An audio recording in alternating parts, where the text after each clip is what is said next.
Hi folks, we're going to get started. I know some of you are here on lunch and we have a lot to pack in, and some of our participants need to be off to other things. So welcome to today's public forum on the future of the Rutland Library.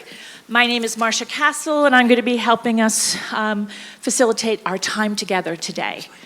We are fortunate to have our State Commissioner of Libraries, Catherine Delneo, here to speak to us today, as well as representatives from Becca Balint's office. We've got Morgan Nichols and Jessica Nordhaus. Could you identify yourselves? And also from Senator Welch's office, Fauna Hurley. All right, and Mayor Doenges and Director Randall Smathers are here to do some presentations and answer questions. We are so grateful for this group here because whatever the outcome and whatever the future holds for the Rutland Free Library and wherever it ends up, whether it is renovated or relocated, we all benefit, and we will all benefit from local and state and federal and public and private support. So we're glad that we're able to come together. So we are grateful for your participation as well, and for PEG TV, who's capturing this meeting today for the folks who are going to be interested, who may not have been able to attend. Because while it is ultimately the city and the governing board of the library who will make the final decisions, we are here at a point where we can shape it. And so that's really important that you're all here. So we thank you for that. There are a lot of moving parts in this, and the richness of this public input can make a difference. We will be capturing your comments unattributed, but just so that it can be reviewed and reflected upon, and the reflections will be shared. So the primary purpose of today is to imagine what the characteristics of a 21st century library are. Randall will also be reprising his presentation about the current conditions of the library in an abbreviated way. Some of us, I see some repeat faces, some of us were here the other night. Because no matter, again, we acknowledge that our building needs attention. So it is both a challenge and an opportunity to imagine what it can be, and the beautiful resource serving our population better. So in addition to the agreements that we made the other night of approaching with our questions and comments and concerns with a yes and posture, so we don't have to pit important things against each other. Two things or multiple things can be true. I would also invite you to approach with curiosity instead of a sense of certainty, that we know what should happen and we know what's going on and we know why people are take the positions. So, like, I'm wondering, can you help me understand? Have you considered?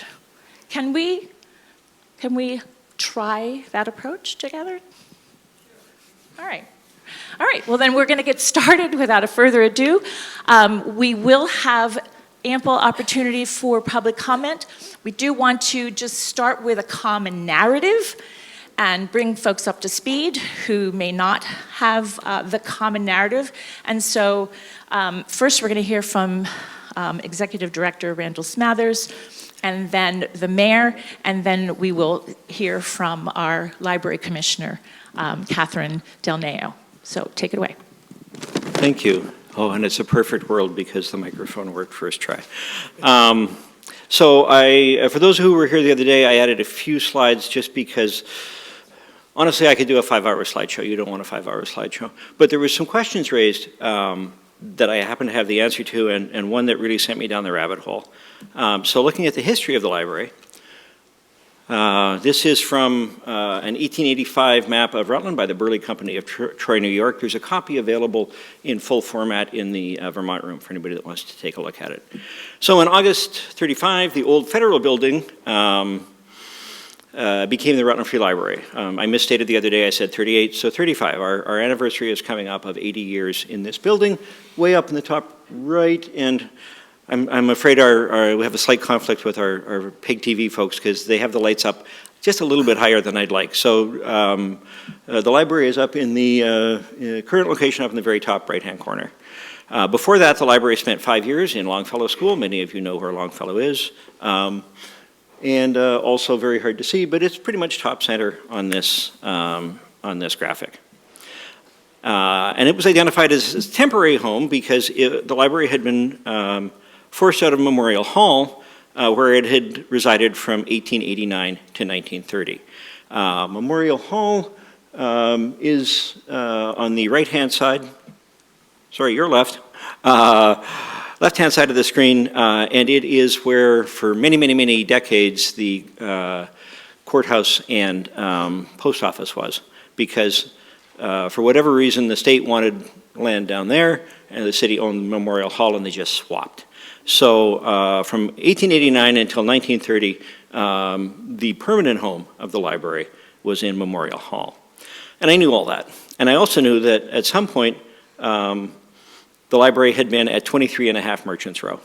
That was its original location. This is from an 1888, the Pelton's Register, written, compiled, and printed in Rutland by one George Pelton, who had his own address in there.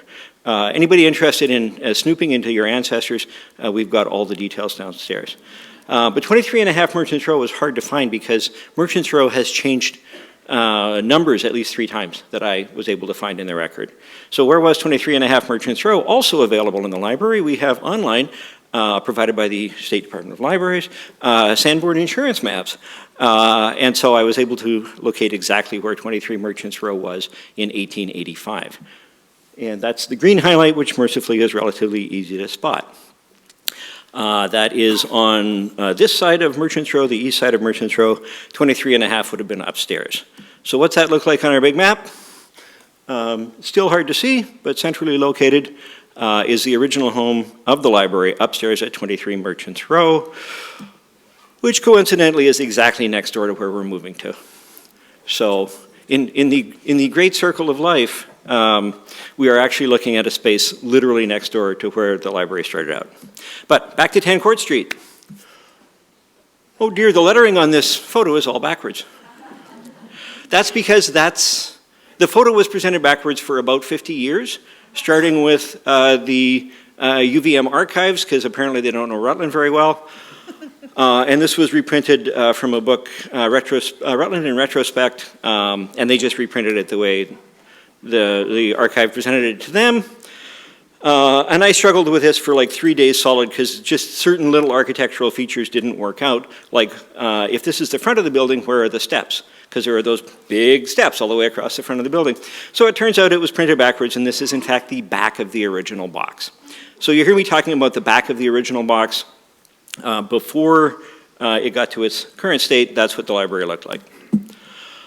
So here's the additions. The part we just looked at is in, oh, thank you. Which button do I push? Just the red. The red one? Oh, there we are. Huh? So the color isn't as pretty as it is on my screen, unfortunately. This is what happens when you write the slideshow the night before. That's the original box there, that rectangle right there. In 1966, they added a sort of a U-shape or C-shape piece, depending where you're standing. For those trying to reference themselves, that is, in fact, the help desk is on that line. And if you go look at the floor on either side of the help desk, it's got a little wobble, and that's the distinction between 66 and 88. And then finally in 88, they kind of filled that patch in at the back. Oh, there we are. So what we've been working on, where this project started, is we really want this building to be ADA compatible. And there's really no way to turn much of the current structure into ADA compatible, including the front entrance. So we started talking about, and that was the wrong one, there we we started talking about adding a 16-foot wide addition out onto the east lawn.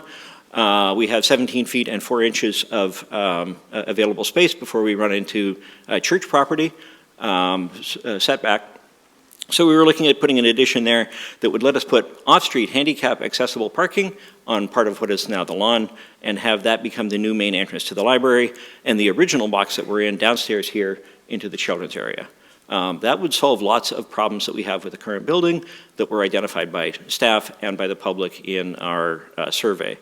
And among those are people don't like the children's area because when kids do programs, they do programs in this room, and then they go down to where the books are, and they have to be quiet and shushed, and they can't have fun where the books are, which is not a good message for a library, flat out. Secondly is where the children's section is at one end of the building is the children's restroom, but there's no room for a baby changing station, so the baby changing station is at exactly the opposite end of the building.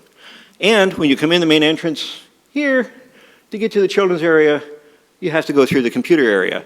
And I'm a huge believer in the First Amendment. It's great, it's fabulous, I love it, except when we have somebody sitting watching the goriest possible scenes from the Squid Game on a computer that you have little kids walking past. And that's terrible, terrifying, should never happen in a public library, and it happens every day in ours. So, also how we got here. The library has not been a priority since 1988. Deferred maintenance, you've heard of that, and that's what we live with.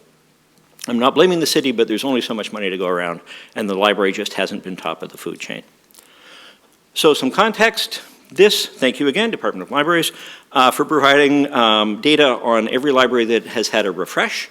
And so this chart shows every library that serves at least 5,000 people in the state of Vermont, and when the last building refresh was.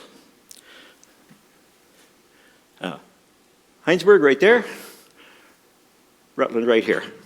And it does also, full disclosure, the 3 libraries at the very end are ones that are in construction and ahead of us, and that would be Burlington, Middlebury, and Winooski. Otherwise, the graph would look a little bit different.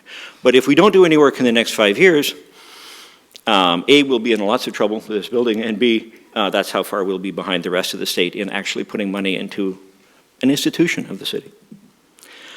So how long ago was 1988? A few highlights there for folks who remember it.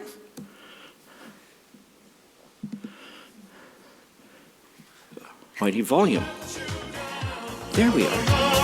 I have now successfully rickrolled 2 audiences, the Board of Aldermen and the State Librarian. I believe that puts me in very select company. Is it wrong to say I like that song? You know, I actually left it in. I left it in by specific request from folks who did like it. Come on, Rick, go ahead. So then there's also this meme going out there about Cleopatra is closer in us to time than she is to the people who built the pyramids. So these are things that are closer to us, closer to 1988 than they are to us. And that includes Queen Elizabeth being crowned, that beautiful Bel Air coupe. My dad drove the sedan version, secondhand, and the beautiful roll-out dishwasher, which has a little cord that you put into your ceramic sink, because stainless steel sinks had also not been invented in 1952, which was 26 years from 1988. And that absolutely would not matter. That history lesson would not matter if this building was in good, great, excellent, or perfect shape, but it is in none of those. There's a lot of problems with this building. And I'm going to go through this part really quick because we have lots of folks to talk to. What you're seeing is water damage, you're seeing failing windows, rot from the 1858 windows. So those windows have been here since 1858. That's our insulation in the attic. It was 6 inches, it's now 6 inches in some and 0 in others. Air sealing in the lobby. Plumbing issues range from new fixtures to needing to replace pipes and valves. Men's room downstairs, staff room. That's our sump pump. We had a lovely offer to fix this bathroom the other day, and it might happen. It's just not, why haven't we done more with it? I mean, we've replaced all the pieces, but we haven't, done a whole paint job on it, et cetera, because frankly, given the other problems in this building, it's not a priority. It doesn't mean I'm proud of having the public use that bathroom. I'm not. 3rd floor, peeling paint, a lot of peeling paint on the inside. Cracked plaster. When the ceiling collapsed in this room, it was because the plaster in the ceiling looked like that. We couldn't see it because of the ceiling tiles. But we had 165 square feet of plaster come down. Dings, wear and tear. More paint. We don't know it's lead, but given the age, we have to assume that it's lead paint. And we are, in fact, working on the building. That sensor you see in the top screen, or top of the picture, the last time we had a major power outage, we discovered that only 2 of our emergency lights worked. So we took a look at what it would take to replace them. They were on average 20-some years old, and they don't make parts for them anymore, so we just replaced them. Thank you again, as always, to the Friends of the Rutland Free Library, some of whom were in attendance. They paid for those out of the proceeds from the book sale, and you should all attend the book sale. So we are spending money, we are doing work. It is a little hit and miss because of the scope of the work that needs to be done. Masonry, starting to fail. Obsolete equipment. That's a dehumidifier. That is our main air handling control, which does not work, according to the people that we pay to fix our air handler. A fire door, 1966 edition. Our phones. Obsolete equipment that doesn't connect to anything. This is our current air conditioning units that are in storage in the basement, and yes, we do use duct tape and cardboard to seal off the air around the air conditioning units in the summer. Our security system.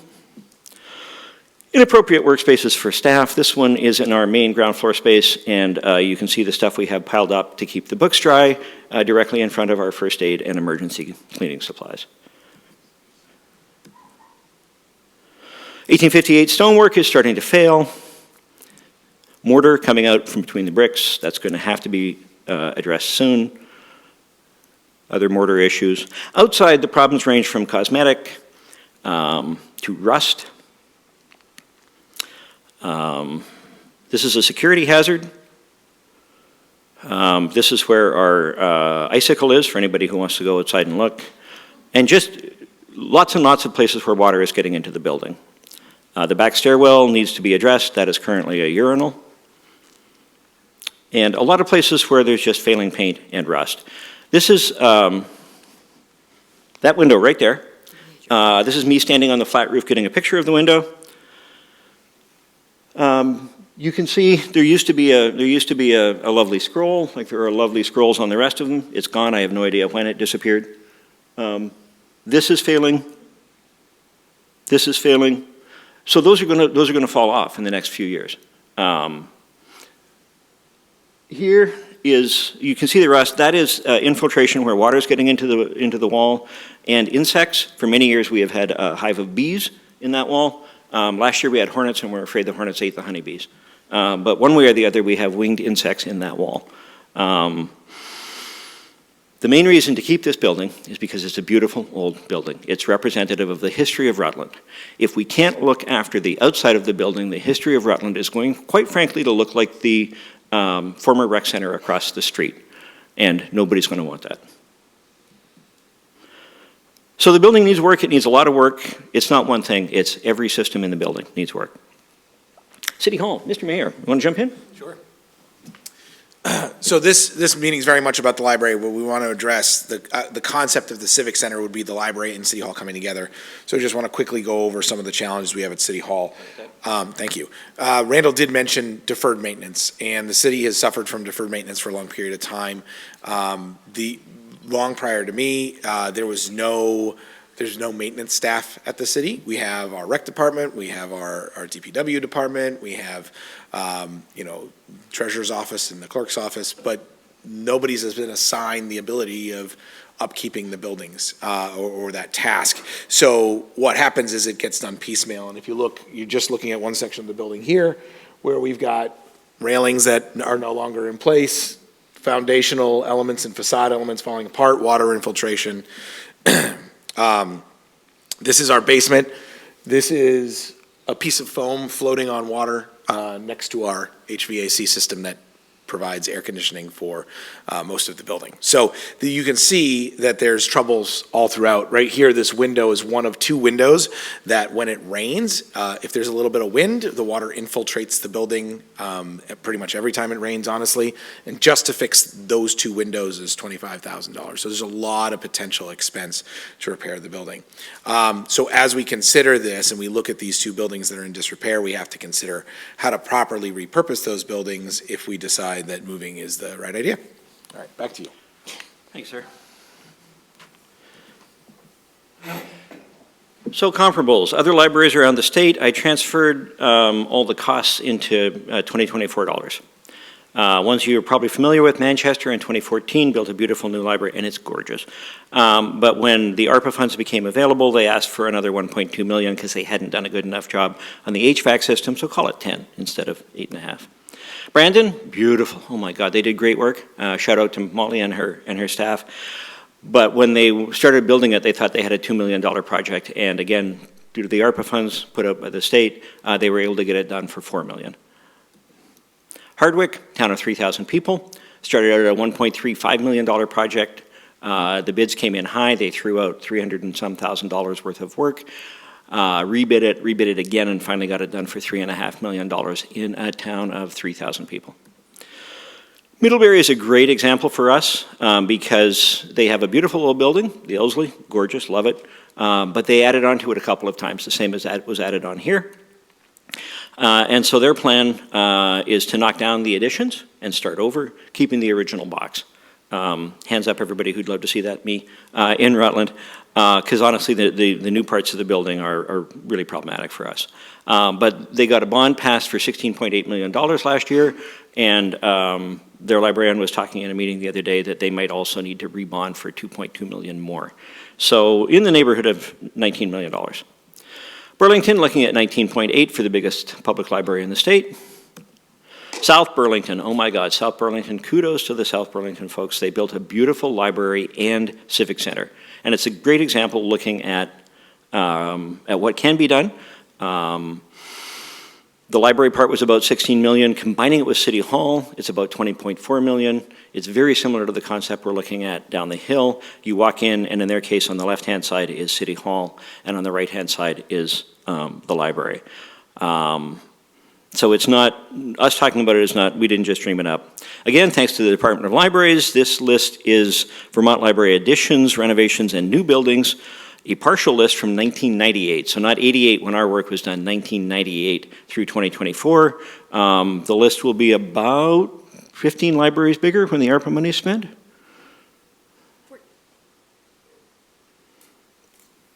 14, I was out by one, not a bad guess. So these are other communities that have done major renovations or put up new buildings for their libraries in the last 25 years. Cost. Cost is the real driver here. Again, we started this project talking about putting an addition on this building to improve, in the first place, its ADA capacity. So what you're seeing here, the dark bars are money that was spent. In 1988, the city spent what is now $2.4 million to do a major renovation of this building. In 2009, when Paula Baker was director and I was the editor of the Herald, they came down the hill and said they needed to move the building because they just couldn't live with this building anymore. It was too broken. And at the time, the city decided instead of doing major work on this building, they would do emergency work. There was $2.2 million in emergency work identified. They did half of it, which put a new roof on. And the roof was in the condition that when it rained hard, they had to put tarps over the books on the top floor because it was raining in the building. So that's the condition it was in 2009. The library kept working on what do we do with the building, what do we do with the building, and in 2014, we had a nationally known library design firm and an architect, James Keller from Philly, and he came back with a beautiful set of designs for this building, but the bottom end at the time was 6-point-some million, now over $8 million to do a top-to-bottom repair of this building, according to one architect. So 2024, when the ARPA money, when it looked like there might be ARPA money available, we hired another architect, we hired a local architect, thinking that a Vermont architect would have a better idea on how much it would cost. And that expectation came back in at almost $10 million. I rounded up from 9.5 because we just looked at all the libraries that had a bid, and then they finished the work and it was higher.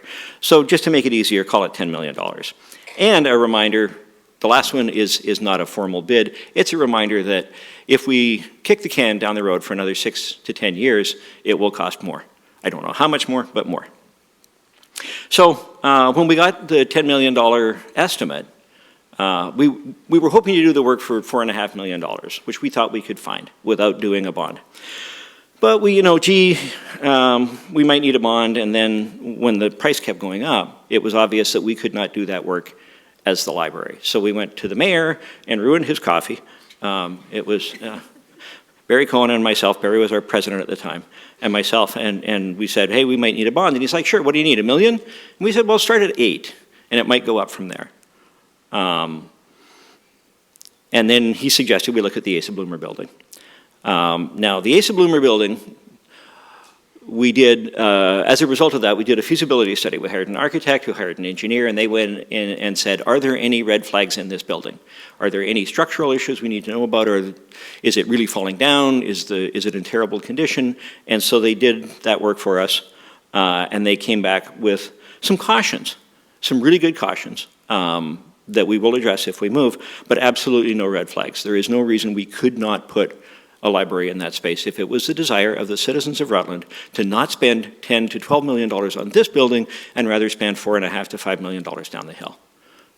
So it is feasible, and that's where we are right now, is saving $5 million of taxpayers' money by moving instead of staying put. So there's the cost estimate, or the cost savings. There's also efficiency savings. This building is 5 stories high. It's very expensive to maintain. It's very expensive to heat and clean. We are talking about only having the ground floor down the hill, so the heating, cleaning, and maintenance costs would be much lower on an ongoing basis, and that's money that we would not need every year to ask the citizens of Rutland City, Rutland Town, Mendon, Tinmouth, and Ira to pay us. Also, Catherine is going to talk about what makes a good 21st century library, but it starts with good sight lines, it's open, it's attractive, it's wired, all those things. So, we're going to meet in February and invite people to think about what they'd like to see in a library, whether it's here or down the hill. What do you want? And I would invite everybody to go up to South Burlington, check their library out. It is absolutely drop-dead gorgeous, and it's what's possible for a modern library. So those are pictures from South Burlington's library. And then I just went and found a bunch of images of what really great modern libraries look like in single-floor spaces at libraries around the world. Because don't think about the ground floor of the Asa Bloomer building as it is currently laid out. There are no load-bearing walls in the ground floor of the Asa Bloomer building. We can knock down and plan to knock down essentially every wall in there and just start over. So it's not going to look like it does now, but it might well look like one of these. And so that's from, let's see, top left clockwise, it's Calgary, it's Brandon, which is a multi-story, but their ground floor is, they have just done a fabulous job. It is a library in Japan, one in China. I really love it because it's got the opening and closing doors. So as we start talking about that being a space that we can share with the city in the Asa Bloomer building, we're going to need to find attractive ways to close off part of the space so that the city can use it when the library is not there. And then just a design plan from Norway that I really liked.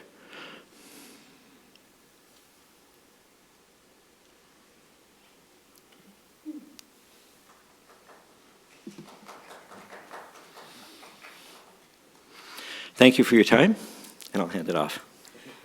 Are they loaded into your computer? Am I up? Well, if we can find your file, you're up.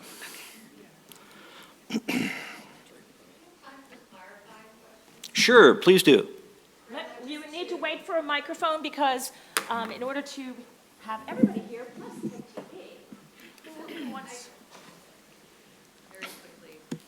For those of us not in the lingo, what is the ARPA? What does that stand for? ARPA, American Rescue Plan Act?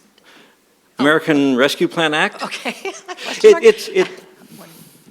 Yeah, it's the COVID money that the federal government was handing out. Okay. Yep. And the Civic Center, the South Burlington, was that a brand new building, or was that on an existing library or civic center site?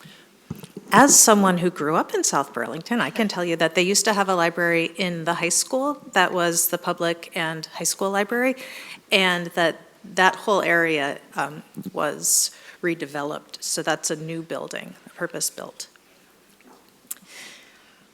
If you'd like this, you can have this. Is it a clicker? I don't know if I... It's a pointer if you need to Okay. point anything. There's another hand up. Oh, sorry. It's okay.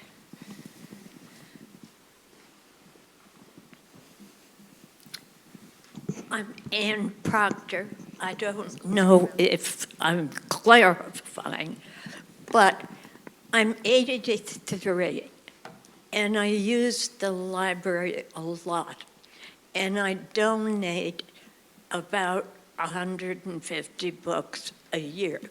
So I am wondering if you put it on Merchants Row, how am I going to get there? I won't be able to park necessarily. I can't walk from Walmart, which everybody is saying, and to get my books in and to get myself back out. Thank you. Thank you.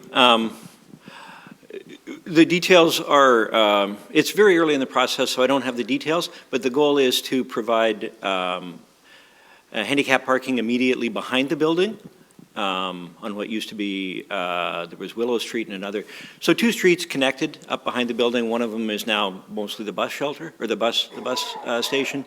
And also, we would anticipate being able to have everybody park for free for a certain number of hours in the parking deck, if that's how they wanted to park. It is connected with level ADA-approved access directly to the back of the Asa Bloomer building. So there'd be options the way we don't have now, but the way we hope to have when we were designing the new space here. But I do not use the parking deck because I'm afraid of it. So you've raised a really good issue. Crime is a concern. Two ideas on that. One is if City Hall and the library cannot move to the main intersection in downtown Rutland, we have much bigger problems than where the library is located. It has to be a safe space, without question. And second, I don't talk a lot in public about the crime that happens in this building, but it happens here. The idea that somehow magically there are problems with folks who are homeless and folks who have drug addictions and folks who have mental health issues, and they happen in California and they happen in Oregon and they happen in New York and Maine and they happen down the hill in Rutland and they don't happen at 10 Court Street, is just false. We have the same issues here as you have down the hill, and I deal with them and my staff deal with them. I won't say every day, that would be an exaggeration, but at least weekly, we have a disruption. So it's no safer here than it is down the hill. The perception is different. We're going to ask you to have some memory that you can hang on to hold on to it. We need to hear. Okay. We're going to turn the program on to our library commissioner now, and then we will reopen the public comment. Okay. Thank you. Good afternoon, everyone. My name is Catherine Delneo, and I'm the Commissioner of the Department of Libraries and the State Librarian. I get two titles. And I want to really say how glad I am to see you all here today, and that it is wonderful to see so many folks who are interested in having a stronger library, a better library that suits their needs and really is responsive to you as community members. So what I'm going to do is to share some general ideas and considerations related to modern library design, because I hope that that will be helpful to you. I am not going to tell you what to do. This is your library, this is your community, and in a way, it's not my business. It's up to you all what you do. Before I get started, I want to say I am a member of the Agency of Administration in state government, and I have absolutely no authority over state buildings. I don't own them. I don't decide anything about them. Can't speak to Asa Bloomer Building, haven't seen it at all. So just know that this is general information that I would share anywhere in the state, and that I'm not trying to deliver a message to you about what you ought to do, just sharing info with you. What I do have, since I've just told you what I can't do, I do have about 27 years of experience working in academic, public, and even some school libraries before coming to the Vermont State Library 3 years ago. Most recently, before moving to Vermont, I was chief of branches for San Francisco Public Library System, and I oversaw public service in 27 buildings. Those buildings had been recently renovated, all but 3. I was in charge of the renovation of planning the final 3, and I was also kind of trying to pick up the pieces of little things that had gone wrong through a lot of renovations. When you design a space and then you get in the space, you always have to respond to how people use the space. So I have a lot of experience about little things that can go wrong and can go right, and about working in a really fast-paced, dynamic environment with all different people in communities. And so I can bring that experience to you. I happen to also have worked in suburban New Jersey and Somerset County as a young adult and children's librarian for about 8 years. And weirdly, we renovated that building right before I arrived, and I was plunked down in a completely dysfunctional space. So I can talk to you about strange renovations. But really, I'm very into library buildings. I visit them on vacation. I take special trips just to see them.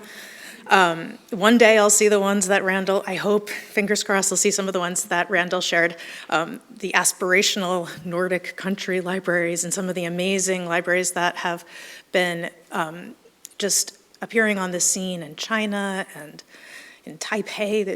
It's really inspiring what folks are doing. The Calgary Public Library, there's so much out there to look at and get excited about. And so I'm here to talk with you about how you can explore options for your library. I really want to frame any conversation you have, and I think Randall was touching on some of this, with an understanding of what it is that a public library does. There are a lot of bells and whistles. There are a lot of things you can add to a public library, but at its heart, it's really important to remember that what is going on here, the primary function, is that humans are accessing and sharing information. That's what you're doing. You're doing that if you are getting help from a librarian because you want to know what book to read, or you have a question about your house and where it was, and you're using an online resource provided by the state library. You're accessing physical materials. You're accessing materials online. And the staff are essential to that. If you just walked in and the books were all in a pile on the floor and there was nobody to help you find the book, you might as well not have the book. So you're having a mediated experience, you're finding information, you come in, you don't even know what you need, the staff help you to get the material in the format that works for you, something you can digest, and then you go away and think on it and come back for more. Our library programs are all working to support that. And we're also, in Vermont, public libraries are uniquely positioned that we have in state statute called out that a lot of Vermont's communities don't really have a community space. There's not a community building, there's not a community rec center. So the library is actually in statute. A public library can serve both of those functions. And we really do.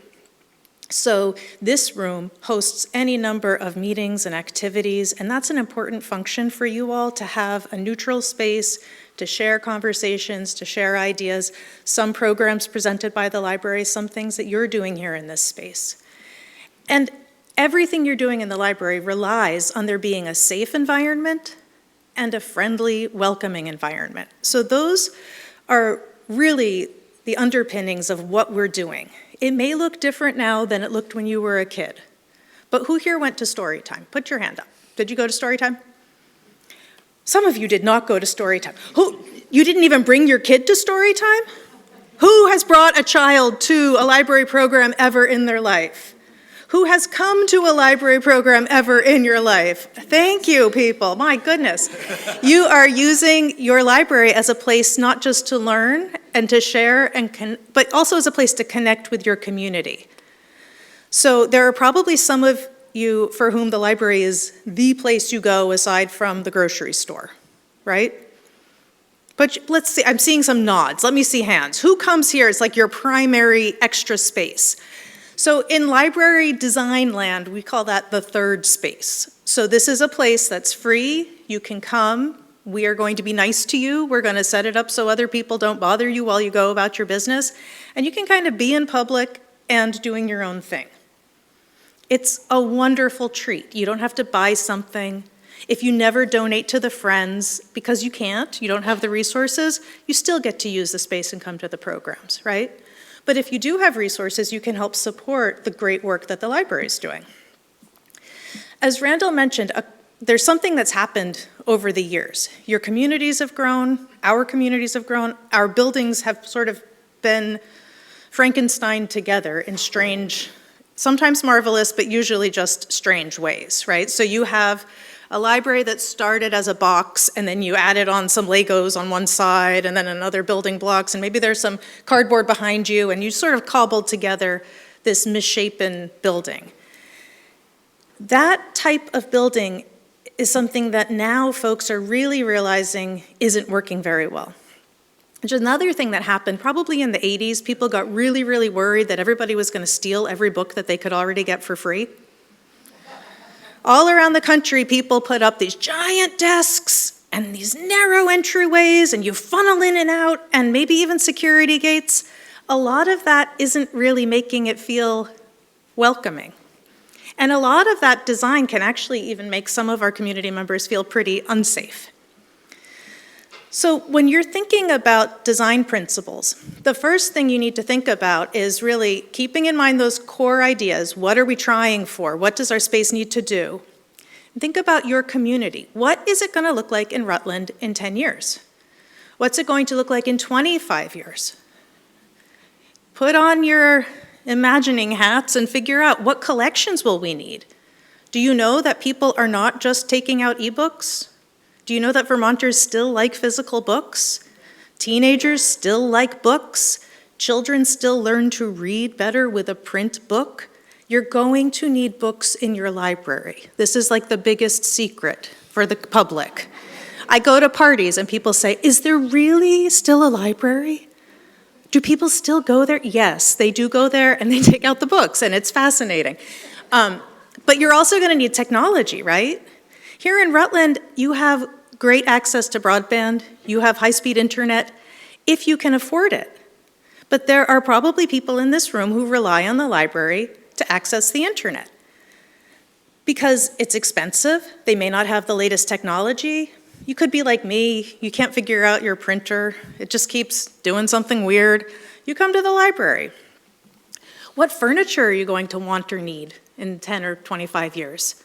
What about environmental aspects? I mean, before COVID, we thought opening the window was okay and that you didn't really need circulating air in your building. But now we know something different. So what are the environmental concerns that you're going to be facing? And what new library services have emerged that you'd like to be able to access at the library? So one tip is to really think about your next expansion and don't just think of what you need now, think of what you need in 10 or 25 years so that you don't become the library that spent $10 million, $20 million, and then you're asking for more money in 2 years or in 10 years. I was driving up here with my colleague, Kevin Unrath, who is one of our consultants at the Department of Libraries. He's right over there. I'm trying to make him wave to you.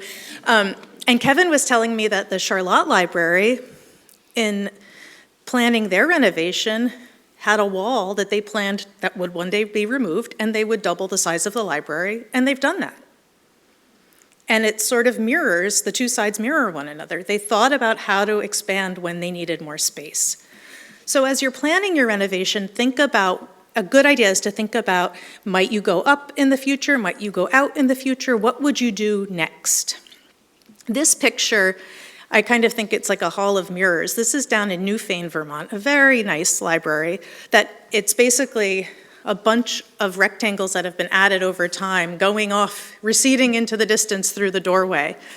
So it's really, they happen to have the space to just keep adding on that way. You really want to think about flexibility. And as you're thinking about changing needs over time, if every time something changes at the library, every time technology changes, you have to rip out the built-in computer desk, that might not be the most flexible way to think about it. So what I usually recommend, and what most modern libraries are doing now, is looking at furniture that moves, not doing built-ins as much, putting more power and data in the floor plan than you need.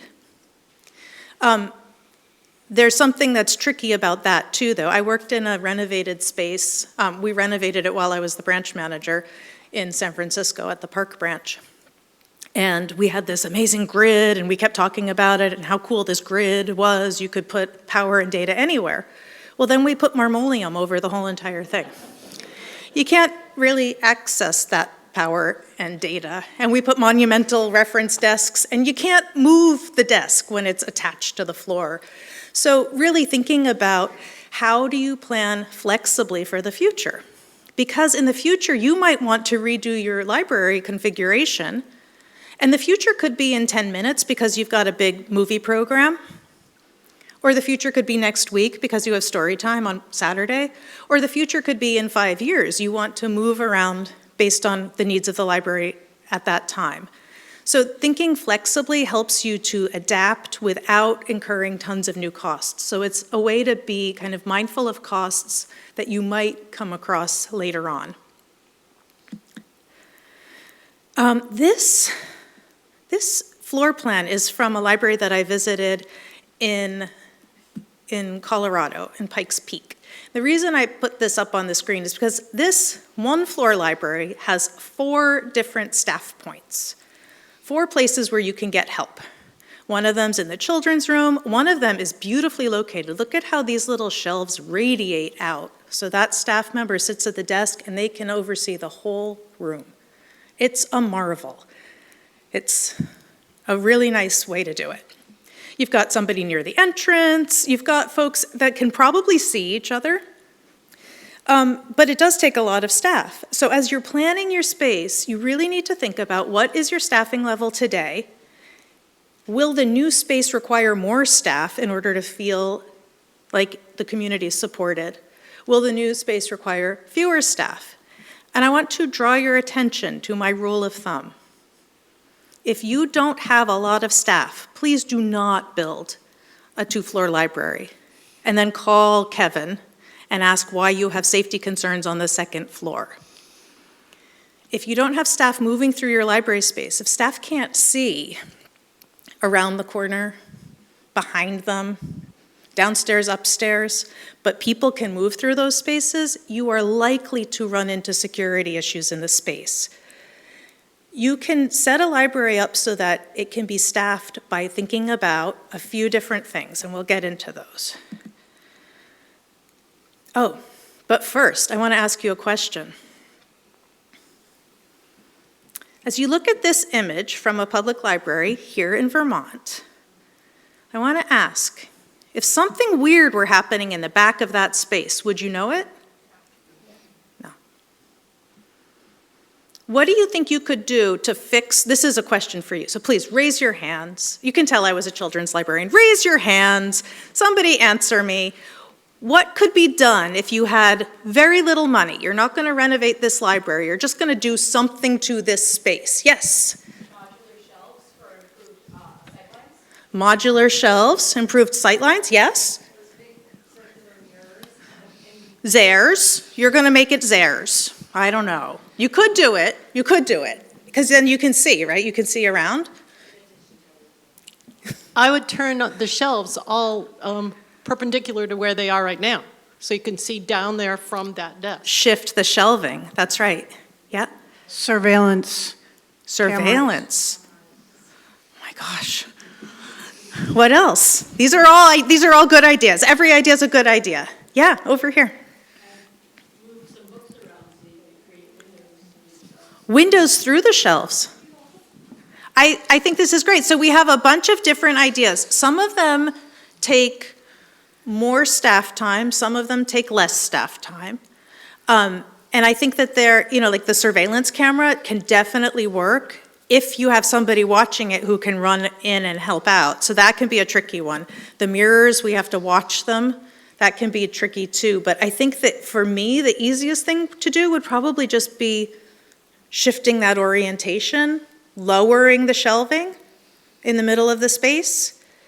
The windows are a cool idea too. I think that these are all things you can do. And that's what we see in successful libraries here in Vermont. If you have lots of money and time and you have tons of resources, you can go big, like South Burlington. I don't get the impression that Moncton, Vermont had that many resources, but I think that they made a nice library space. This is a very, very little library. It's underneath the city hall. It's built into a hill. It's got one of the best views of any library I've been in our state. It's got a nice programming area outside. And across the library, you've got clear sight lines. So this is something you can do in a space to really design it for success for the patrons and for the staff. The person who's sitting here, she can welcome everybody who comes in. She can see across and through the shelving. And you can see in the middle of the room, there's some lower shelving. There is this column, I'll admit, there is the column, not ideal, but you can't get behind the column without going past somebody and being greeted. So she knows when you're on the other side of the column. Another library that did something really nice is the Solomon Wright Public Library down in Pownell. They thought about how when the normal folks were in the library, rather than having dark corners and places that it's difficult to see, they thought, we'll integrate lighting into the design from the beginning. This is probably the number one thing I would encourage people to do. Think about lighting. Think about natural lighting. There's some natural lighting coming in from over here. And think about where there's going to be a shadow, a dark corner. I would like for this community to eliminate, this is geared toward you, Rutland, eliminate dark corners and creepy hallways. That is my tip to Rutland. Think about what people are going to be doing. If you're going to be in there at night, can you see the books on the shelf? That is really important. And then orienting the shelving and furnishing to take advantage of natural light. In this space, I think the desk is over to the left, and so you see there's lower shelving and then higher shelving, so that's kind of moving away from the staff. Okay. Another thing that's really important is clear wayfinding. You don't want people to be lost in your building. When you come into a building, if you're feeling like you don't know where you are, it causes a lot of anxiety. And then you're coming to staff and you're already upset that you couldn't find the bathroom or you couldn't find the copy machine. It's really nice to come in and be able to just navigate on your own, move through the space, and have a natural interaction with it. All of these principles tie in with something that is called biophilic design. So that's the idea that our natural world is calming to us as humans. And that you will feel more at ease in a space that has natural light, that you can see outside, that there are some natural finishes like wood and stone, and honestly, indoor plants. I have known indoor plants to make a huge difference, just putting some plants on a counter where people had been in a stressful interaction a lot with staff. A plant can do a lot to make people kind of feel more at ease. Accessibility isn't a nice to have, it's a necessary to have. And any work you do on a library building that's significant is going to trigger the need to do what's right for everybody in the community, starting with parking, path of travel, access to the restroom. We now realize ventilation is part of accessibility. Thinking about furnishings, and leaving spaces empty where there isn't a chair so someone in a wheelchair can come up and sit down. Thinking about shelving, that the best practice is not to use the bottom shelf and not to have the shelves go way, way up high, but to really use the shelves people can see and reach. And if you're on a multi-floor building, having an elevator. Technology is key in our libraries today and probably will continue to be. So like I said before, ample power and network outlets. Thinking about how flooring is going to impact folks over the years as you try to renovate the space. Having adequate Wi-Fi access. Having a server room. The server room might need to be air conditioned. Things are getting hotter here in Vermont. And then importantly, and Randall talked about this, not placing the public computers for adults in a path where everybody's going to walk past them. The adults deserve privacy while they look at the internet, and kids don't need to see what the adults are looking at. In this library in Montpelier, the Kellogg Hubbard Library did a really nice job of giving people space at individual computer stations. And staff there have shared that that actually eliminated a lot of the arguments that used to break out at the computers. As you're planning space, you, the community, are who the library is for. So you should have the best seats in the house. It's great when libraries have different seating for different folks, different size people, people with different needs. That's an accessibility best practice. You also want some cozy areas and comfortable seating, and you also need to think about the sound. Hardwood floors may be beautiful, but they can be really loud in a library. When you think about children's areas, bring them up out of the basement. Give the children some space to think too. Space above their heads is a wonderful thing. They need space for books, collections for kids of different ages. You want to have a space that doesn't necessarily enclose the children. You know, it's not a crying room in a church from the 50s. That is a really hard place to work for staff too. So when you glass in an area for kids, it becomes extra loud when you're inside it. But maybe some furnishings that kind of contain the children for the most part and keep them safe. And it's not a great idea to put the children's room right up at the front door. Just a tip from places I've worked before. Please do not put teenagers in one corner. They're not an afterthought. The kids come to the library when they're little. You bring them. They keep coming to the library for all the STEM programs and the engagement and how much fun it is. When they're teenagers, if you don't have a space for them, you lose them. And then you have to try to get them back to the library as adults. Think of your teenagers as just other folks in the community. They love their own room where they can actually speak to each other and study and hang out. Please think about maintenance and repair costs. If you make a bigger building, you have to pay to maintain a bigger building. If you make more public spaces and more staff spaces and expand, you need to clean those spaces just as regularly as the smaller spaces. Think about the equipment that you buy so that if you have multiple buildings in a community, in a town, and 1 or 2 people are servicing those, pick similar systems to make it easier for them. And you don't always want to have the most cutting-edge technology if it's not been proven to work yet. It's important to find something that is reliable in a library building. Think about sustainability. You want to try to pick materials that are locally available, that are renewable, that are durable. For the love of God, do not put in a cork floor. Do not, please. Reclaim building materials. Try to be sustainable as you're planning. You want to also think about things like operable windows, those indoor-outdoor doors that you shared. Those are great because you want to cool off. You just open the walls and there you go, you're cooler. If you want more air, actually being able to open your windows is a great thing versus the office I work in, which maybe 20 years ago they renovated and put in HVAC and sealed it all up. It works great till it's in the 90s, and then we all are very, very uncomfortable. Think about HVAC. We didn't used to need that in Vermont, but we really do need it, and your communities rely on you when it is really hot or really cold out. And think about future adaptation and future upgrades to your space. How are you going to change the systems over time? Think about resilience. This is a picture from Johnson Public Library in Johnson, Vermont. This is their downstairs. They have been located in a floodplain forever. They have flooded in very significant ways twice. We're using some of that ARPA money to move the library from where it is to another place, where it is not in that floodplain.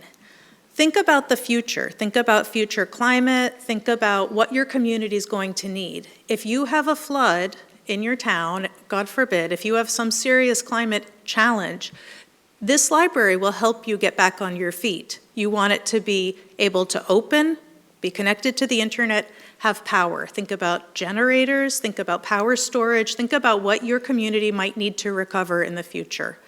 And really consider that for your library, and sometimes that might mean having redundant systems in case you ever are in that situation. Historic preservation. You have this really cool old building, and I know some of you want to stay here. Things to think about, and I'm not trying to sway you either way, things to think about are really the cost of staying and valuing that historic space, and the cost of moving, and challenges for the community. You should be aware that a historic retrofit is typically going to cost much more than a new build or a retrofit of a modern building. And I encourage you to think about what you need in the community and to work with architects. If you decide to stay here, work with architects and historic preservationists to prioritize a respectful preservation of those historic features, but also really doing something modern. If you end up with a library that has just preserved, you have a museum. It may not be a library anymore. This last part, Randall, is for you. I beg you, do not skimp on the staff areas to the extent that, we prioritize the public space for the public. The staff need space to make the library run smoothly. If you don't plan space for a library book truck or 10 library book trucks for a library this size, you in the public will be surrounded by shelves on wheels. So you need space for things that you don't even think about every day, reshelving areas. Some of your staff in this library are here 40 hours a week. They may use one desk all the time, or they may be sharing desks. Think about ergonomic workstations so you can keep them safe at work so that they are going to be able to do this job for a long time in the community. Library work is heavy. Library work is hard. People can end up with injuries. You want to set up the space so they can do the job they need to do for you, to support you. You also want to think about things like a custodial closet. If you don't want to see a bucket out in the corner, you need a custodial closet. It probably needs storage. It probably needs water. So really think about the functions of the staff in the space. And don't forget the IT closet, because I've seen some kind of crazy things in my life, including in my own office, and it can be a little bit, if you don't plan these things mindfully, you can end up sometimes with less than ideal applications. So really consider the staff workflow and space to do the stuff that they need to do, including a break room. Think about also, we have a lot of tendency to go toward open design in libraries, and if you ever do need to shelter in place for any reason, where would you go in the space? I think that that's an important consideration too. And I just want to finish by saying you are already doing something great. Just by thinking about your library, even if you ultimately decided to do nothing, you're already making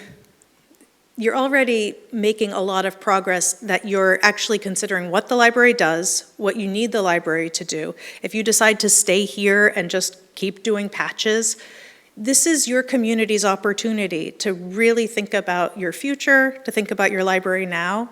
And the fact that so many of you are here is amazing. I usually would encourage just this kind of participation, and I want to applaud the mayor and applaud Randall and the library board for convening you, for bringing you together, because without public input, it's really tough to have a successful library renovation.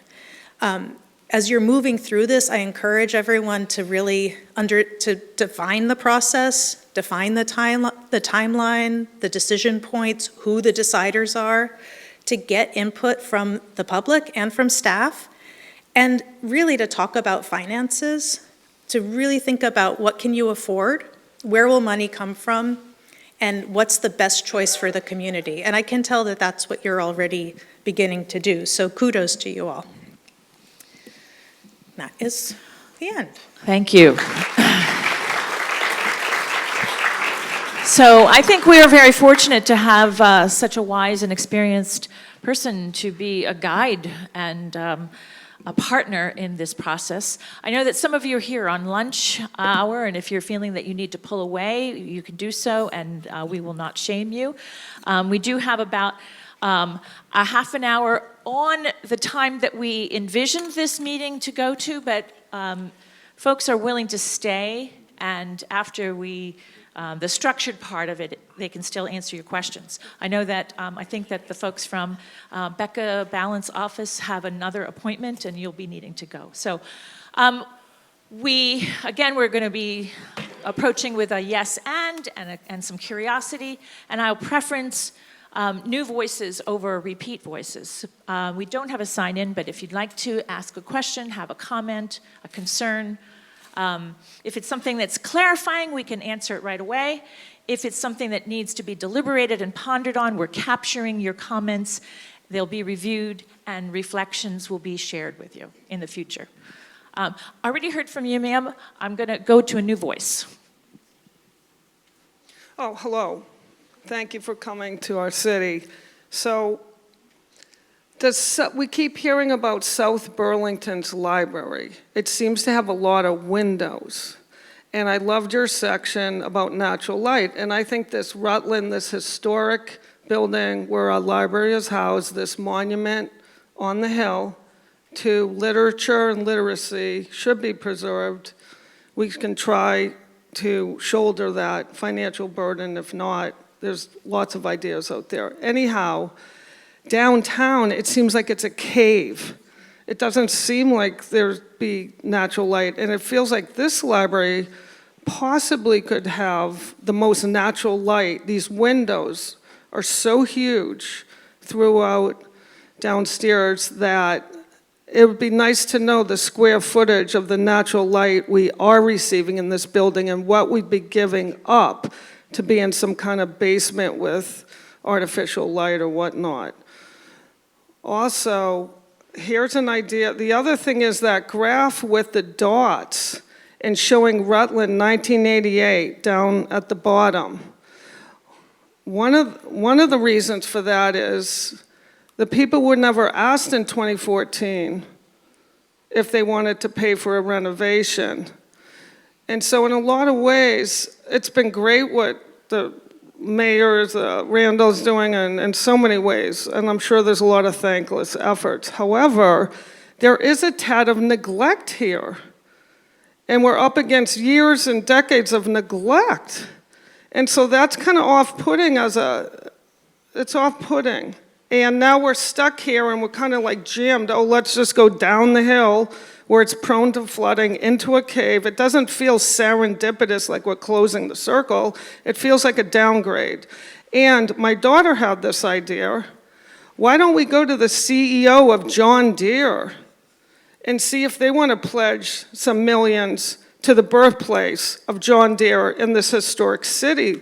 Let's start getting really creative. And if we can't have the library here for financial reasons, what I heard from the last meeting afterwards is we should bare minimum keep it as a public domain, as a public space, maybe like a Faneuil Hall, maybe move in the Rutland Historical Society in there, who knows what.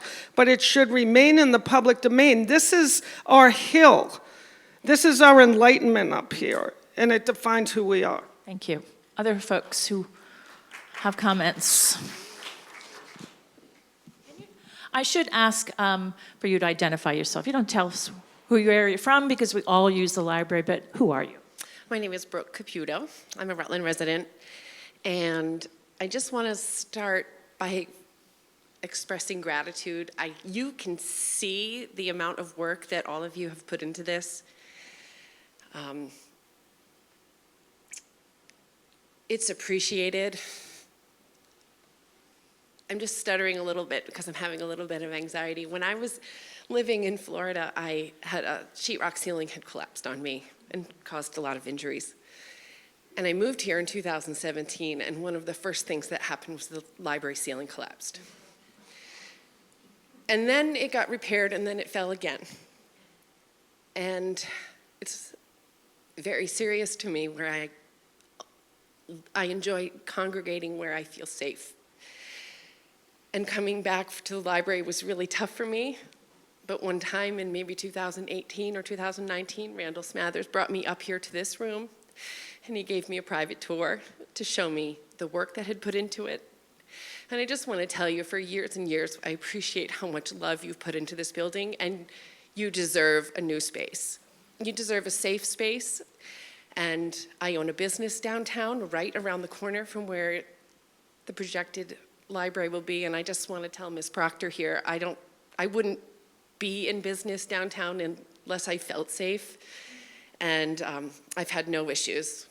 So thank you so much for all your hard work. Thank you. Other voices?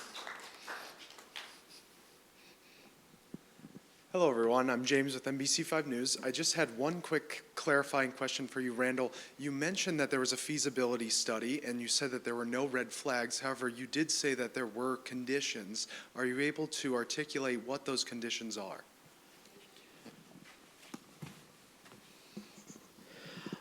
Thanks. The biggest one was an obvious one for anybody doing library design, which is make sure that the books will not wind up going through the floor. Standard commercial construction is 60 pounds a square foot. Library standard is 150 pounds a square foot. So looking at that, we sort of went in knowing that the first thing we needed to do was make sure we could get it up to 150 pounds per square foot in terms of the structure. The basement's actually in pretty good to great shape down there because the state has put so much time and money into it. That was the big one. And then there was just some cautions from the architect that I really, really appreciated. Things like, we have an outdoor space here. There's no immediate outdoor space there. That's a concern. I'm glad to hear that you find it able to park here, but we don't have parking. Handicap accessible parking is going to be a challenge down there, the same as it is up here. So there was those kinds of concerns. Most of them were not financial concerns. Putting more structure in the basement down there is, and they wanted to go from a V-shaped structure to a W-shaped structure by adding one piece of steel. I mean, it really wasn't, the building's going to fall down if you put books in. The message was you need to proceed with caution. So we're going to. Does that get your question, James? Yes. Thanks. Susan, I didn't mean to slight you. We didn't ask your name. Susan Honeywell. Other voices? Could you tell us who you are? Hi, Susan Kersavage, a resident of Rutland. I use the library all the time, probably every week. Me and my son, we utilized it as an early learning space. It was so important to teaching him how to read. It's really close to our hearts. And the, what was it, biophilic? Was that the slide? I took a picture. Biophilic design, this building really checks all of those boxes of natural light and outdoor space and wood and stone finishes and indoor plants. It checks every box. You don't get any of that down at the Bloomer Building.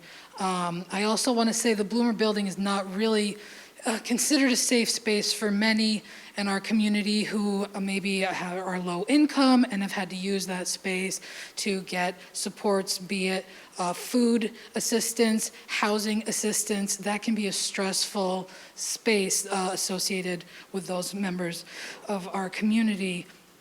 I also want to say, that this building is a historic legacy for our citizens, and taking away access to our kids is really taking away, access to their Vermont history, our living Vermont history. I thought it was interesting at the beginning when Director Smethers spoke, and he said, the place we're going to be moving to, like it was a done deal. And I'm not sure if that was just like a slip of the tongue, but hopefully it's not a done deal because a lot of us really want to stay here. I'm also wondering, what would the difference in cost be to just do the necessary maintenance versus, the wish list?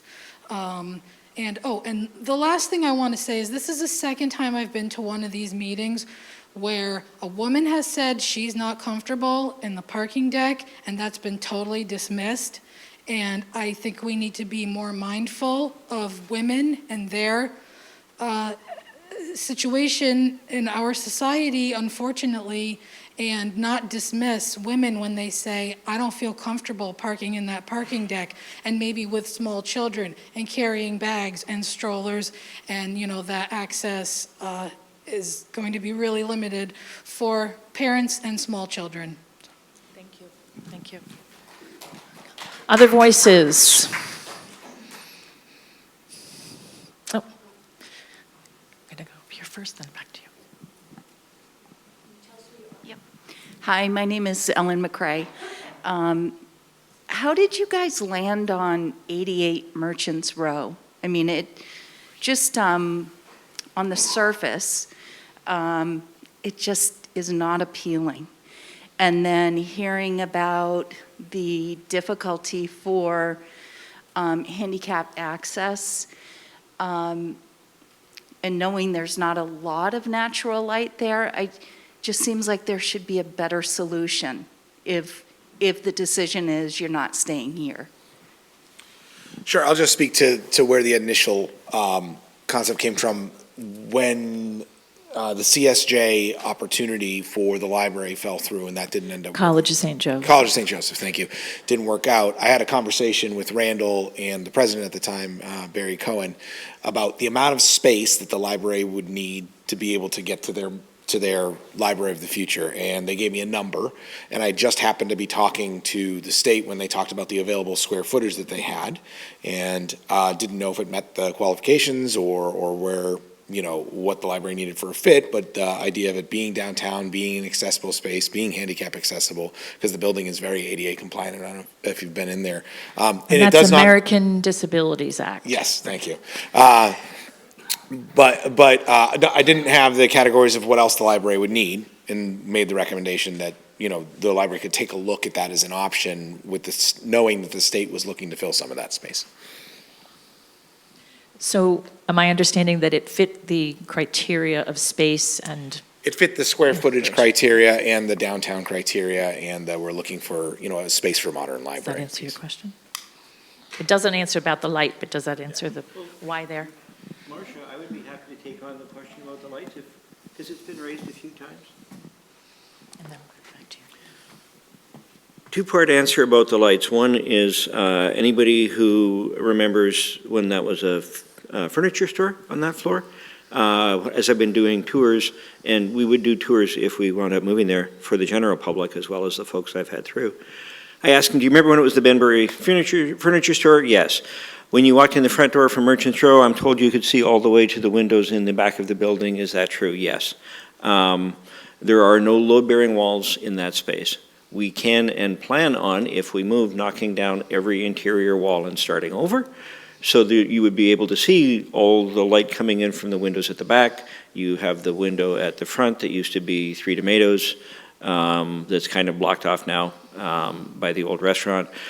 And then you have that enormous atrium in the middle of the building, and on today's tour I heard from the state that they are planning on replacing, resealing, and making more energy efficient that atrium down the middle of the building. So that's the very specific answer, and the secondary answer is, before we started, the day before we went public with the conversation about CSJ, I did a American Library Association webinar talking about moving. And it was fascinating, worldwide experts, and they said, whatever you do, don't think that people are going to be able to compare your plan with your current building. People will compare your plan with an idealized library that they remember from when they were children. And I found that fascinating, and then listening to the conversation the other night, I was struck by how many people said, when I was a child, and they talked about how the library was when they were a kid and the first time they borrowed a book, and I love that. I love that people care that much about the library. But I would just caution, whether we're talking about renovating here, or whether we're talking about renovating at 88 Merchants Row, or some other opportunity comes up, please keep an open mind until we get through the planning process where we're saying, okay, here's where the natural light will come from, and here's how it's different from the structure today. Because the library has $1.5 million, which is a little tiny amount, as we discovered. We're not going to spend it on a second-rate or third-rate library. If we don't believe we can put a good library in there, I will argue strenuously with the board that they should not move into a bad space. I believe in my heart that we can put a beautiful library into that space, or I would not be standing here. Full stop. But I think what you're also saying is whether we renovate or relocate, it will be different than what. Yeah. So, comment here, and then we'll go back to Sarah. Can you tell us who you are? That's a deep question. Just kidding. My name's Lope LaRoe, and I was here the other night, and I had some time to think about, and ponder over the things that were presented and presented again today. One of my main, I have a couple concerns. One of my main concerns is the budgeting, the money, the graphs and stuff that you're putting forth. And it seems a little, when I have an old house and when I think of renovating, I ask several different estimates from people. I find different contractors and say, well, how much could you do it for? Or I think of how much, I'm frugal, so I'm trying to find the best deal. And it just seems like these amounts that you're putting out, I don't know, it's kind of opaque. And I wonder if there can be more of a breakdown on who are these architects, what is the budget exactly, and why, it just seems like, oh, it's this amount, this amount, this amount.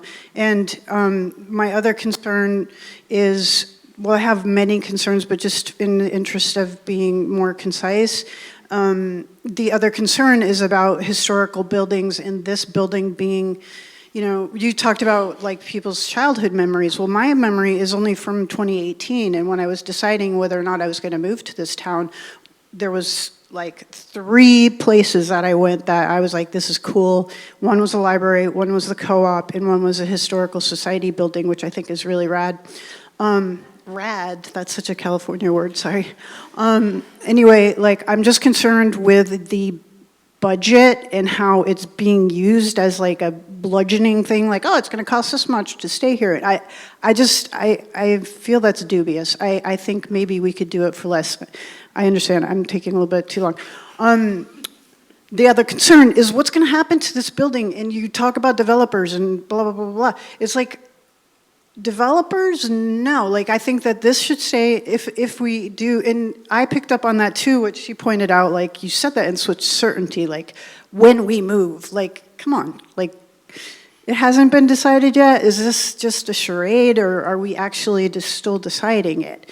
But my concern is that this building stay in the public domain. It's such a beautiful, somebody last time pointed out that it's not really, it wouldn't really be conducive to condos or whatever, or God forbid Airbnb. Let's keep it in the public domain. That's my main, because we need the commons, like someone else said, you said, about having a commons and not a place for commerce, and having it be open to everybody. But thank you for listening, and thank you for your patience. Thank you. So any first-time voices before we go back? Do you want an answer on the budget? Yeah. Perfect, thank you. I've been here for 12 years. When I started, the library had already asked the city once, we'd like to move down the hill. They wanted to move to the pit. There was a very... When you talk about the pit, can you clarify what that is for folks? If you live in Rutland, you know where the pit is. And if you just moved here 5 years ago, could you clarify? If you do not live in Rutland, it is the below grade level parking spot at the bottom of the hill where the Berwick Hotel once stood. We have much historical information in the Vermont Room on the pit and the Berwick Hotel and the Bates Hotel, which is adjacent to where we are looking. I apologize for saying where we're going to move. I've been dealing with this building every day for 12 years, and if it was up to me, which it absolutely is not under any circumstances whatsoever, I would move. I would. I do not believe that given the structure we have, mostly the 1966 structure, not the 1858, but the 1966, I do not believe we can turn that into a modern, efficient, safe public library. I think it's impossible given the footprint.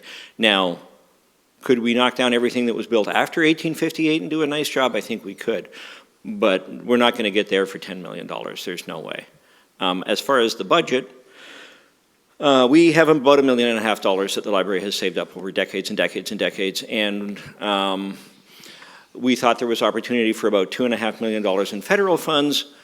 And that gets us to $4 million. And we thought, hey, if we do a big aggressive fundraiser, we can probably get to another $500,000.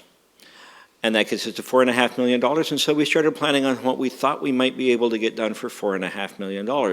And then we went to Engineering Services of Vermont, whose main offices are on Washington Street, East Washington Street, because they know this building extremely well. They've been involved with it for decades. And we said, can we do this for $4.5 million? And they said, it's a pipe dream, double it at a minimum. And so we came up with $9.5 million. For many, many reasons. It's a crazy expensive building to renovate. There are really solid, great walls down there that we can't just knock out. But if we do try to take part of them out and make them into glass walls with big, heavy steel beams holding up the floor, they were built in 1966, and in 1966, lead, asbestos, and PCBs were all considered appropriate and high-quality building materials. So we are going to have a hazmat nightmare if we start knocking down pieces that we want to knock down to make it work better as a library. So these are all the kinds of things. So they said $9.5 million. I'm standing in front of lots of TV cameras saying, I'm adding to that because I showed the slide of all the libraries that tried to get the work done. So we're talking $10 to $12 million to do the renovations that need to be done. The budget down the hill is a square footage budget. It's 22,500 square feet is what we're looking at. $200 a square foot is the standard for interior renovation. That works out to $4.5 million. The city, Alder folks just agreed to our request to give us $25,000 so that we can hire an architect and an engineer to give us design documents down there. So this is what it might look like. This is where the various pieces might go. Because we've done that work here. We've done that work 3 times. We have those documents here. We don't have them down there. So we get an architect's plan, and the architect says, okay, this and this and this, and then we have an engineering company, which may or may not be the same engineering company. It may or may not be the same architect. And they'll give us a much clearer price of what it would cost to build that. And then we can have a direct head-to-head. Okay, this is what it would cost to stay at 10 Court Street. We have a really good estimate because we have floor plans. This is what it would cost to move to Merchants Row. We know because we have floor plans. And so we're putting a little bit of money and a little bit of time and getting some expertise to help us give a more clear budget. But that's where the numbers come from. They're not secret. rutlandfree.org/civic. All this is laid out in excruciating detail over and over again. So I just want to return.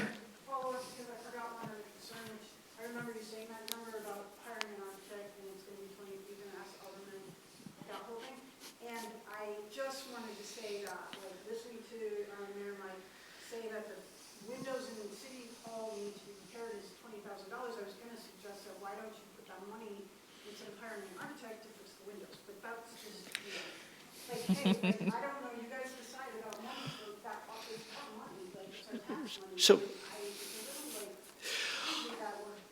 you didn't decide yet, but yet now we're putting more money towards that location without the decision. I understand you need to compare, but it seems crazy. It's a lot of money. Like, why not fix the windows at City Hall? I don't know. Like, am I crazy? because then we're just kicking the can down the road. Right now, this building has relatively small numbers of things that are going to break tomorrow or next month or next year. But over a 5 to 10 year, 15-year window, we know there are major systems in this building that are going to need work. And one of the concerns I heard the other night was we're rushing. Okay, if we wait for things to break, then we rush. Okay, so we're trying to do an organized, coherent, well-done professional planning process now before everything really starts to break in a big way. And I showed lots of pictures, and I've done 2 tours in the last 12 hours of this building, and I'll do more tours if people want to see it. There are parts of this building that we need to address over the next 3 to 5 years, or they're going to fail, and we're going to spend emergency money to fix things that we know are going to break. And that's just bad planning.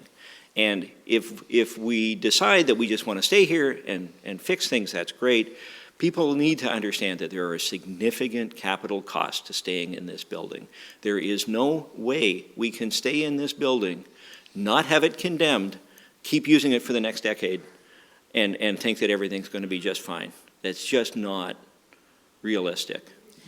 So I would like to bring this to a close, but I would like to, because that doesn't mean that you can't continue to talk to our officials.